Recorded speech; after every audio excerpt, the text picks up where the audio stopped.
Bonjour, aujourd'hui je suis au CPM Industrie de Brest avec Antoine Coignac. Bonjour Antoine. Bonjour Sandy. Donc vous êtes le directeur commercial de la société Forx. Exactement. Vous êtes basé où? On est basé à Meaux, dans le 77, en Seine-et-Marne.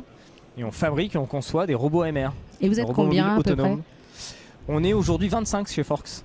Et après, on a aussi un bureau d'études ingénieurs qui développe le robot. On a aussi une équipe qui l'assemble et qui le fabrique parce qu'on conçoit, dessine, fabrique le robot en France. Donc vous le fabriquez de A à Z? De A à Z, exactement. Donc c'est un chariot élévateur?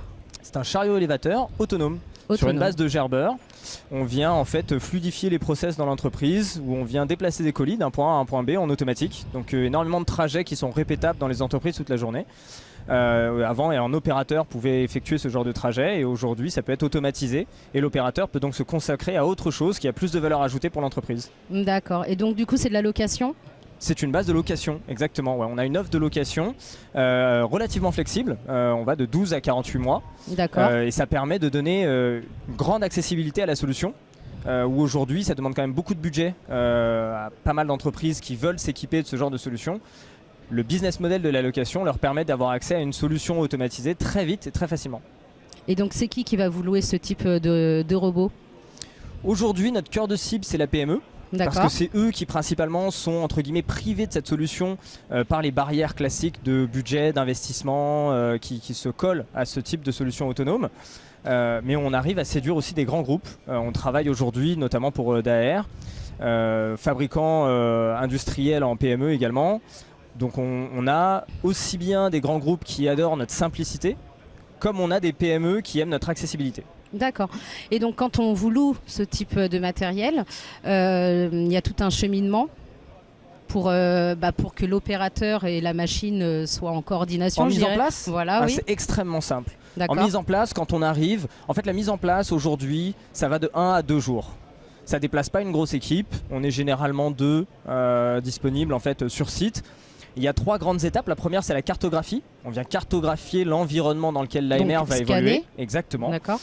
Une fois qu'on a fait ça, on va lui définir le code de la route, les missions, les stations, d'où il doit aller, qui va l'appeler, comment. Et ensuite, on va former les équipes sur place pour qu'elles soient au maximum indépendantes sur cette solution et sa gestion. Et voilà, on vous donne les clés, ça fonctionne. Donc c'est une formation sécurité? C'est principalement une formation de sécurité, les bonnes pratiques, comment ça fonctionne, comment est-ce qu'on l'arrête, comment est-ce qu'on le redémarre, quoi faire en cas de, différents scénarios sont parcourus. La préoccupation principale, c'est la fluidité de la collaboration avec les opérateurs et ça se fait en toute sécurité. Et donc qui c'est qui est prioritaire? Très bonne question. Pour le robot, c'est l'être humain. D'accord. Quoi qu'il arrive. Et ça peut même être une machine parce qu'en fait, on détecte les obstacles, la vitesse de l'obstacle, à quelle vitesse nous on doit s'arrêter.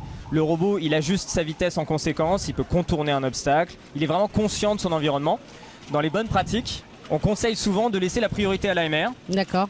Par simple souci de performance de son trajet. Et c'est plus facile pour nous de le laisser passer que de devoir l'arrêter, le ralentir sur sa course. Alors vous m'avez dit tout à l'heure que c'est vous qui fabriquez. Exactement. La base, ma fourche métal, est une base assez commune. D'accord. En revanche, on fabrique vraiment l'ensemble du reste, c'est-à-dire que nous sommes propriétaires par exemple de nos cartes de sécurité LIDAR, ce sont les nôtres, la batterie c'est la nôtre, tout est certifié, le PC c'est le nôtre, le logiciel c'est le nôtre, les applications d'appel ce sont les nôtres également, on est vraiment propriétaire de l'ensemble de l'écosystème et c'est ce qui fait que c'est très facile pour nous de le mettre en place chez un client et qu'on est relativement indépendant, il n'y a pas de grosses infrastructures nécessaires, on vient, on installe, on a la main sur quasiment tout. C'est ce qui nous donne aussi une très grande flexibilité. Oui. Parce que quand vous êtes une PME, c'est aussi un des critères. Parce qu'aujourd'hui, votre production ressemble à ça, demain elle ressemble à ça, vous avez grandi. La solution peut grandir avec vous. Parce qu'on peut facilement rajouter une route, on peut très facilement faire une modification, faire une mise à jour. Quand vous êtes en formule location, tout est inclus. D'accord. Donc vous avez vraiment une location full service. VGP, maintenance, mise à jour, travail de nouvelles fonctionnalités également. Si on apprend quelque chose ou que le robot apprend quelque chose chez un autre client, cette fonctionnalité peut aussi vous servir et elle vous est aussi automatiquement disponible. Ça c'est hyper intéressant. La flexibilité c'est un de nos gros avantages.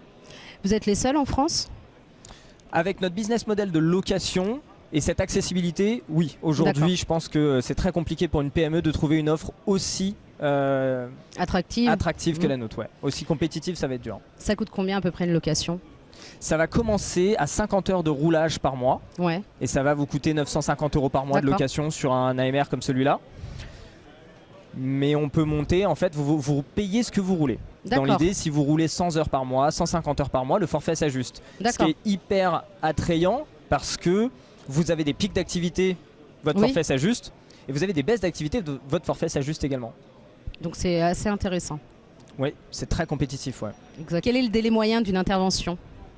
On arrive toujours à intervenir en dessous des 72 heures aujourd'hui. Ouais. Donc ça veut dire s'il tombe en panne? On est là, alors dépendant aussi de la proximité. L'avantage d'être fabricant, c'est qu'on a la pièce. Donc on est capable de dépanner assez vite. L'idée, c'est vraiment d'assurer au client une continuité de sa production et de ne pas s'arrêter. Donc après, vous pouvez être à Toulouse, à Bordeaux. Aujourd'hui, on livre toute France et on a toujours dépanné en dessous de 72 heures. Ça veut dire en fait que si demain il y a une pièce qui est défectueuse, c'est vous qui envoyez la pièce et c'est le client? C'est même notre technicien. Ah, c'est votre technicien qui se déplace pour venir changer. C'est notre technicien qui vient. Il y a beaucoup de choses où en maintenance préventive, on peut intervenir en avance. Le fait de fabriquer par exemple nos propres batteries, on monitore nous-mêmes les batteries.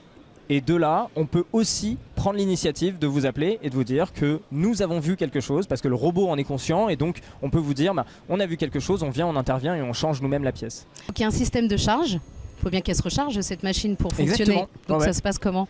On a un chargeur automatique, en fait en fin de mission ou soit en attente entre des missions, le robot peut venir se recharger de lui-même et maintenir sa charge toute la journée.